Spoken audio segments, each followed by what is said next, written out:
Did Jesus' trial by the Sanhedrin end in insults and spitting? The Gospel according to St. Mark tells of this word for word, verbatim. It is found in verse 65, chapter 14. Then, sometime after Caiaphas had torn his clothes and had sentenced Jesus to death, some people present began to spit upon him, had covered his face with all a veil, and to slap him, saying to him, "Play the prophet." And the valets had beaten him with their blows. Play the prophet. That would have been the same type of mockery that the Roman soldiers would have done.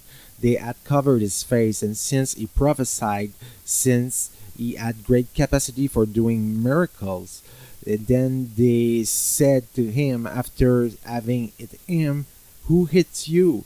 Guess who?" And then they will laugh at him. They had treated him worse than the dirt of the heart.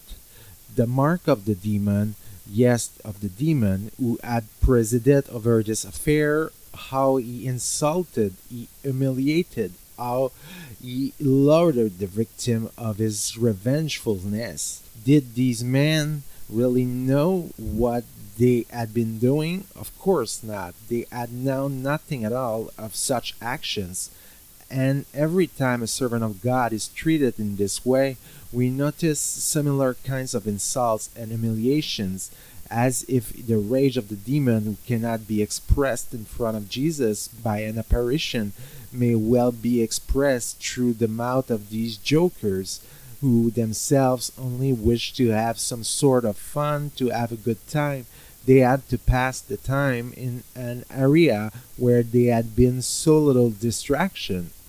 These humiliations were all the more scandalous since Jesus had done no harm to anyone. He had never attacked anyone. He only did good. He prophesied for people to abstain from their sin. He healed the ill and the sick, so you could say that the backlash had been all the more amazing upon the part of mankind, of humanity influenced by the demon in their worst instincts, those of a sadistic crowd.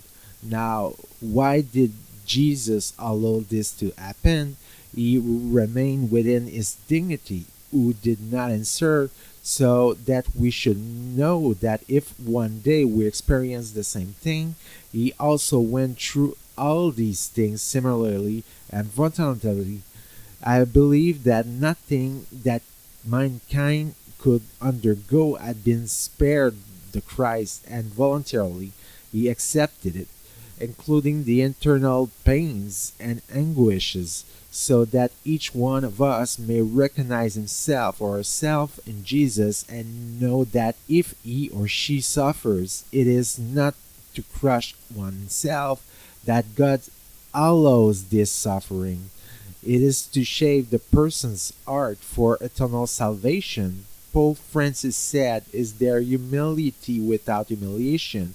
This is a real question. I think that if someone who has been humiliated may sometimes rebel for a while, but afterwards there may also be humility in the face of his own misery, if it is only that which incites one to remain silent so as not to receive future blows.